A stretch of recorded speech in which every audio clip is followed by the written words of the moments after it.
Hoje o evangelista João coloca na boca de Jesus algumas palavras muito interessantes. Hoje João diz que Jesus se considerava a porta. Era assim que ele gostava de ser chamado, ou seja, eu sou a porta.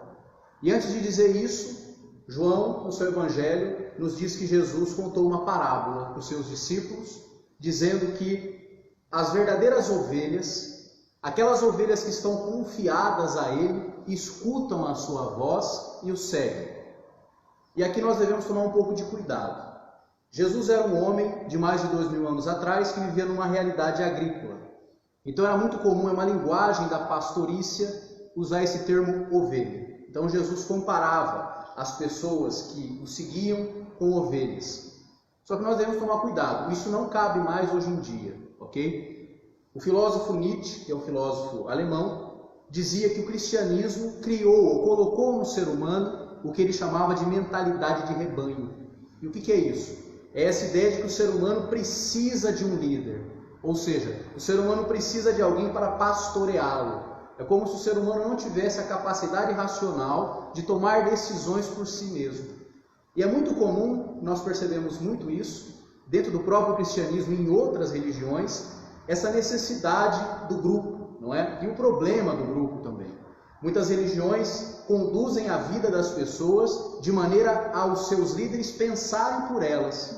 Não é isso? Então existem muitas religiões, e dentro do próprio cristianismo é assim. Enquanto o líder religioso não disser que tal coisa pode, o povo não faz. Não é? E quando o líder religioso diz que não pode, o povo começa a se privar, mesmo que não haja argumentação para aquilo.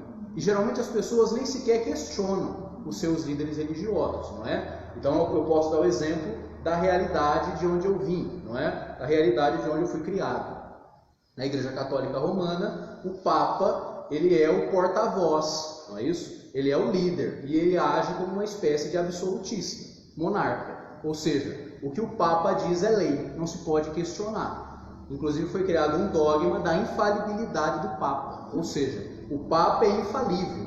Ora, se eu estou dentro de uma instituição cujo líder é infalível, o que eu posso contra ele? Nada. Ou seja, o que ele diz é lei. Então isso criou no ser humano e no rebanho católico essa mentalidade própria de rebanho mesmo, ou seja, eu faço tudo aquilo sem questionar, porque eu me submeto cegamente. E aí quando existe uma ou outra ovelha que se desgarra do rebanho, não é? Muitas vezes ela é excomungada, muitas vezes ela é rechaçada. Por quê? Porque ela ousou questionar. Ou seja, ela ousou fazer uso daquilo que Deus deu para nós, que é a nossa capacidade de raciocínio. Ou seja, se cada um de nós temos a mesma capacidade de raciocínio, nós não devemos nos submeter cegamente a alguém que se outorga algum tipo de autoridade, não é? Ou seja, quem lhe deu essa autoridade, não é? Jesus nunca deu essa autoridade para ninguém nos evangelhos. Muito pelo contrário, Jesus ensinava e incentivava os seus a questionarem, a terem ações, e ele nunca dava uma resposta pronta. Por isso é que ele falava em parábolas, não é à toa. Por que Jesus falava em parábolas? Para deixar a questão em aberto, para que você reflita sobre ela. Ele não chegava e dizia, é isso ou é aquilo. Ele usava uma linguagem metafórica para fazer a gente pensar. Ora, isso é uma postura de um líder. Um verdadeiro líder é aquele que instiga as pessoas a pensarem e não exige delas posturas através do seu autoritarismo, não é? Então, muitos líderes religiosos se tornam figuras autoritárias, não é? Porque recebem um cajado de poder. E essa não é a vontade de Jesus, e isso é um perigo. O que nós percebemos hoje são multidões de pessoas acéfalas, ou seja, pessoas que não pensam por si próprias e simplesmente seguem alguém que lhes dá uma identidade. Religião, Estado, são coisas que nos dão identidade, não é isso? Família, são coisas que nos dão identidade. E muitas vezes, aquilo que me dá identidade também me dá uma impressão de que eu estou submisso a isso, não é? Então é como se eu estivesse preso àquilo. Muitas pessoas recebem um uniforme e pronto, começam a agir cegamente, cumprindo as regras daquela instituição sem questionar. Muitas pessoas recebem uma túnica e começam a agir cegamente, cumprindo as regras daquela instituição. Então é muito perigoso isso. É muito perigoso essas coisas que nos uniformizam, que nos tornam padronizados. todo tipo de tentativa de padronização do comportamento humano deve ser repudiada. Nós somos seres plurais, cada um é de um jeito, Deus nos fez assim, porque Deus gosta da diversidade. E quando nós somos submetidos a essa mentalidade de rebanho, isso é a pior coisa que pode acontecer com o ser humano. E na época de Jesus, a religião já agia assim. Não podemos esquecer que na época de Jesus, a religião judaica, Estado e religião era uma coisa só. E o templo de Jerusalém funcionava como uma espécie de Estado. Ou seja, os sacerdotes do templo controlavam as transações, controlavam a vida das pessoas, exigiam das pessoas dízimos. Você tinha que tributar, pagar tributo ao templo, não é? Para você receber a bênção de Deus, para você ter acesso a Deus, você precisava se submeter aos mandamentos dos sacerdotes, que criaram isso em nome de Deus, que aí fica tudo muito mais fácil, não é? Se eu quero fazer as pessoas seguirem as minhas ordens, basta dizer que foi vontade de Deus. Perfeito? E toda a religião judaica era uma religião muito legalista, ou seja, era uma religião que colocava normas e regras nas vidas das pessoas, normas morais, normas de conduta, normas de alimentação, normas de descanso. Então, quer dizer, você não podia sair daquilo, você tinha que agir, submeter a sua vida dentro daquele quadrado chamado religião. E quando Jesus percebe isso, ele começa a ficar revoltado, porque ele diz, isso não é a vontade de Deus. Primeiro Jesus diz, no próprio Evangelho de João, que a Deus ninguém nunca viu. Então, isso já é uma revolução tremenda, que se nós pararmos para pensar, desbanca todas as religiões. Se Deus ninguém nunca viu, ninguém pode falar em nome dele com certeza absoluta. Entende? Se Deus ninguém nunca viu, e aí Jesus desbanca todo esse legalismo que existia em nome de Deus. E nessa parábola tão bonita que nós lemos hoje, tão significativa, existem vários pontos dela que se nós fôssemos pegar, ficaríamos aqui até amanhã. Então vamos centrar nos principais. Jesus diz assim, as ovelhas escutam a minha voz e me seguem. E todo aquele que veio antes de mim é ladrão e assaltante. Isso é fantástico.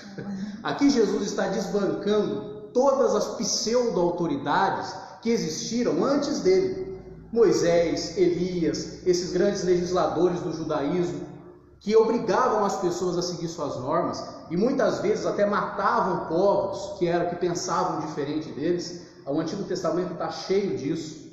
Em várias homilias aqui na Humanidade Livre eu já tive a oportunidade de ler para vocês passagens do Antigo Testamento, onde, por exemplo, Moisés mandava matar tribos vizinhas simplesmente porque não seguiam o que ele achava que era certo. E mandava matar tudo, passar fio de espada a mulheres grávidas, crianças, idosos, e tudo em nome de Deus. Não podemos esquecer que no decorrer da história, as maiores atrocidades foram feitas em nome de Deus. E quando Jesus percebe isso, ele desbanca isso. Ele diz, não, todo aquele que veio antes de mim, e aqui eu acrescento, e todo aquele que veio depois de mim também, é ladrão e assaltante. Por quê? Porque acabam manipulando o povo, acabam colocando o povo em grades, em prisões, que simplesmente são mentiras. Na época de Jesus, o legalismo institucional, por exemplo, não considerava a mulher gente. Na época de Jesus, a mulher era considerada sub-raça. A mulher não podia, por exemplo, se apresentar em praça pública sem o marido. A mulher era um objeto do marido, era propriedade do marido. Primeiro do pai, depois passava como um objeto da mão do pai para a mão do marido. A mulher não podia conversar com o homem sobre certos assuntos. Uma mulher andando na rua sozinha era vista como prostituta. Ou seja, a mulher não era considerada gente. Por que isso? Porque, segundo as normas, Deus teria feito a mulher a partir do homem. Não é isso que diz lá o mito de Adão e Eva? Então, um belo dia, os espertinhos da religião inventaram uma história e disseram que aquilo era verdade. Ou seja, que Deus criou a mulher a partir do homem e que ela não constava nos planos de Deus. Era isso que diziam os antigos judeus. Estou dizendo hoje. Hoje a coisa foi repensada. Mas na época de Jesus, pensava-se que a mulher não fazia parte dos planos de Deus. Deus criou o homem à sua imagem e semelhança. Depois o homem foi se sentindo muito solitário, não é? E aí ele chega para Deus e fala, olha, estou tentando aqui com vários animais, e está lá. E não está dando certo, então eu quero alguma coisa parecida comigo. E aí Deus, por conta da vontade do homem, faz a mulher para que ela seja submissa à vontade do homem. Ora, isso é colocar a mulher numa prisão. Isso é colocar uma mulher em algo que não é verdade. Isso é subestimar a mulher como ela ainda hoje é subestimada, em grande parcela por conta dessa mentalidade cristã, não é, de que a mulher tem que ser submissa ao homem. Bom, e depois de Jesus veio um tal de apóstolo Paulo, que também disse a mesma coisa, que a mulher não deve ensinar ao homem, que a mulher deve ser submissa ao homem.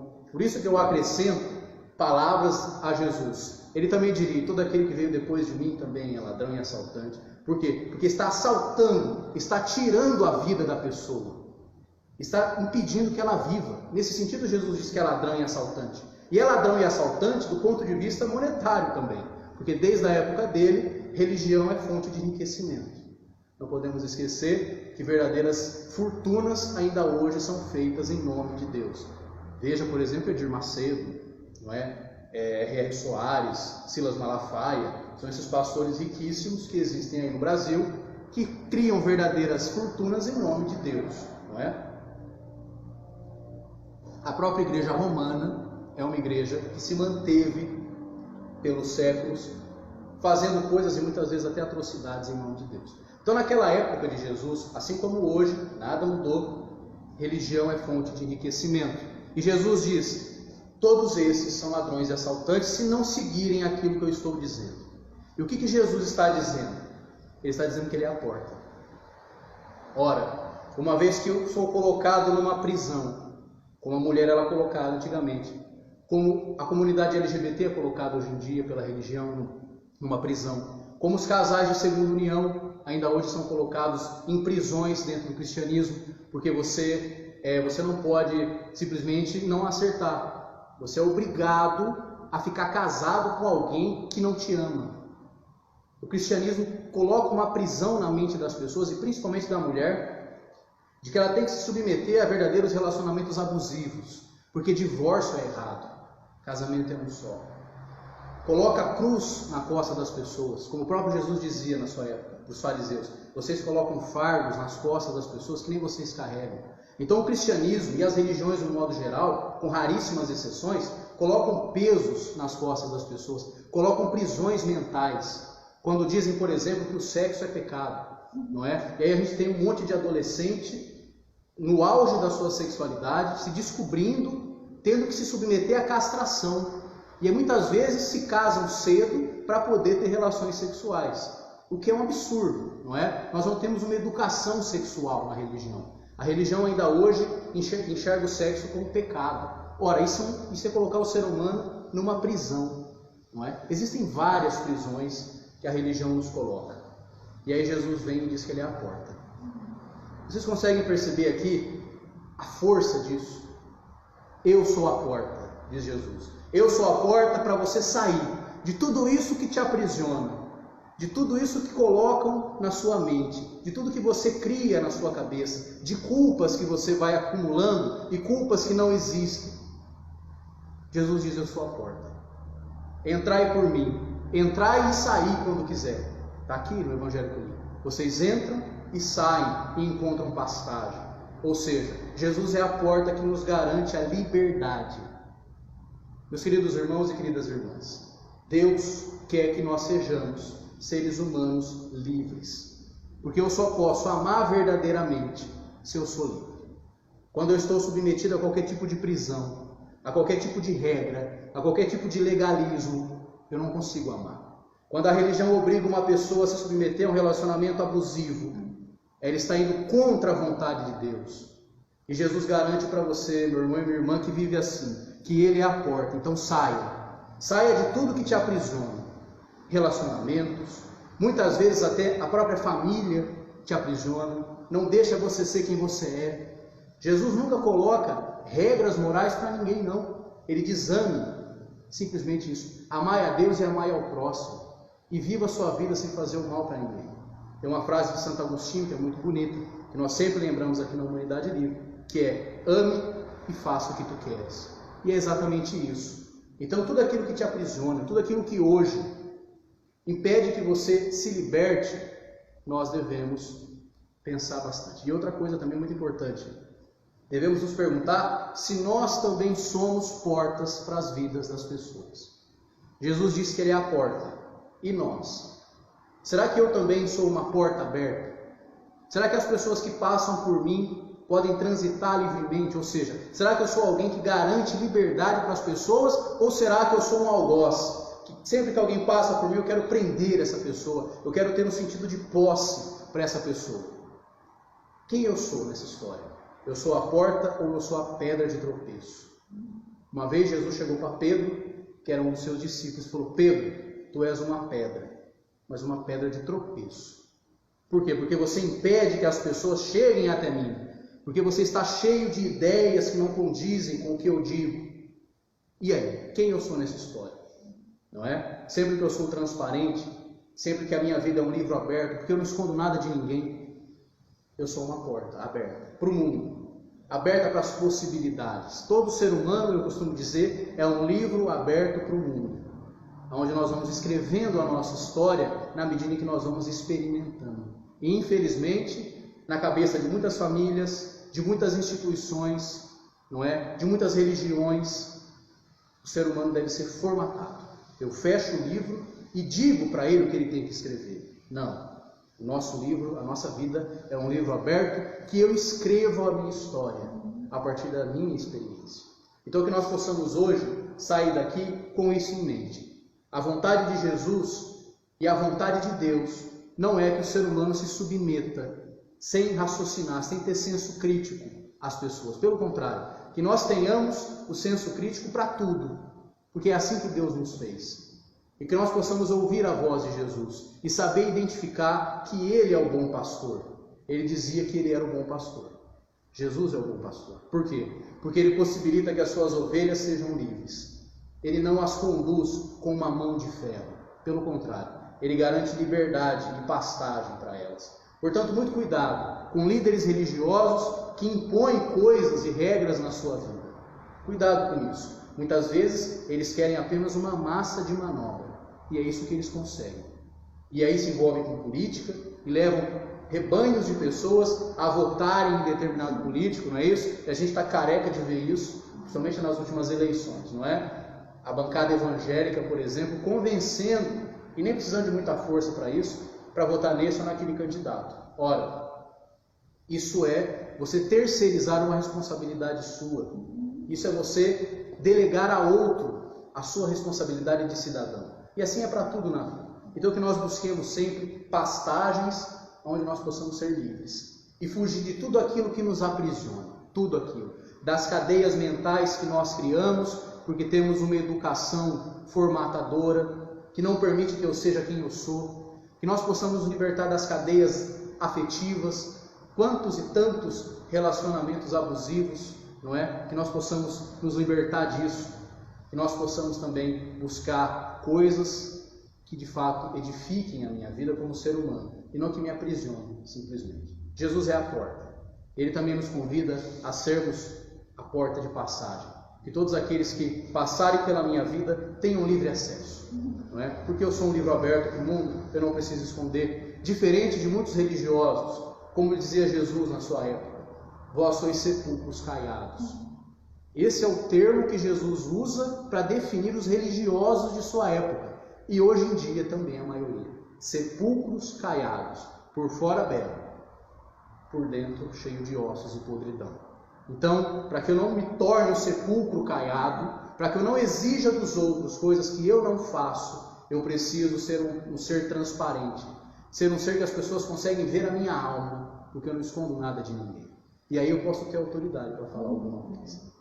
Então Jesus é alguém que nos ensina isso. Seja coerente com aquilo que você é. Se eu sou assim, não importa se o mundo diga que eu estou errado. Se a minha consciência não me acusa, Deus não me acusa.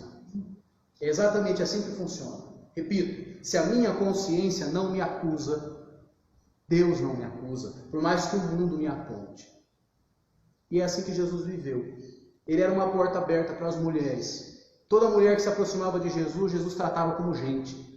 Jesus conversava, Jesus tratava como igual, ele não diferenciava homem de mulher. Os doentes que eram rejeitados, Jesus os tocava, Jesus os abraçava. As pessoas de outras religiões, os pagãos, que eram consideradas raça impura, Jesus elogiava a fé deles. Ou seja, Jesus era uma porta aberta para a vida. Todas as pessoas que tiveram contato com ele nunca se sentiram aprisionadas. Por isso que nem todo mundo ficava. Eu, na minha vida de padre, eu já escutei, não raras vezes, a seguinte coisa: olha, padre, eu gosto de ouvir o senhor falar, mas eu preciso de uma religião que me pegue no cabresto, sabe? Eu já ouvi isso, e eu creio que muitos colegas meus que trabalham na Humanidade Livre também já ouviram. O discurso da liberdade pode até ser bonito, mas o preço a se pagar por isso é alto. As pessoas não estão dispostas a ser livres. Muitas delas precisam de alguém para pegá-la na rédea curta, sabe? Cabresto mesmo, né? E não é essa a nossa intenção. O ser humano tem que aprender a viver na liberdade e se responsabilizar pelos seus atos. Porque se eu vivo seguindo regrinhas, não é simplesmente seguindo regrinhas e normas, eu nunca estou me responsabilizando. Eu vou dizer simplesmente no fim das contas: olha, eu só segui aquilo e cumpri meu papel. Não, não é assim que funciona. Eu cumpro o meu papel quando eu questiono. Quando eu vou seguir uma regra, mas eu me pergunto se essa regra é boa mesmo, se ela nos humaniza ou se ela nos escraviza. Então eu só consigo me responsabilizar pelos meus atos quando eu ajo livremente, quando eu escolho. Sartre, que é um filósofo existencialista, dizia que a vida do ser humano é angustiante exatamente porque nós temos sempre um leque de possibilidades. E cada vez que eu escolho X, eu abro mão de todo o outro alfabeto, não é? Sempre que eu escolho uma coisa, eu estou abrindo mão de 1000 e tantas outras oportunidades, e isso pode me angustiar. Eu posso ficar pensando assim: poxa vida, e se eu tivesse feito tal coisa? Mas é aí que ele diz que nós não devemos nos auto-sabotar. Quando você escolhe algo, escolha verdadeiramente, agarre com unhas e dentes e viva, não é? E arque com as consequências. Viver é isso, viver é escolha e consequência. Só assim nós somos adultos, só assim nos responsabilizamos pelos nossos atos e não ficamos terceirizando ou culpando as pessoas, não é? Ah, mas eu fiz isso porque eu fui induzido por fulano, não é? Ah, mas eu usei droga porque o fulano ali me ofereceu. Ah, mas eu fiz tal coisa porque a minha mãe me criou assim, o meu pai me criou assim. Não. Sartre ainda diz: não importa o que a vida fez de mim, importa o que eu faço com o que a vida fez de mim. Isso é não ter mentalidade de rebanho. Isso é ser livre. E é o convite à liberdade que Jesus nos faz. Então que nós possamos terminar essa Santa Missa na manhã de hoje querendo de fato ser livre, querendo de fato viver uma vida escolhendo cada coisa que eu faço. Cada momento do meu dia eu tenho que ter consciência: sou eu que estou escolhendo isso e eu vou arcar com a consequência.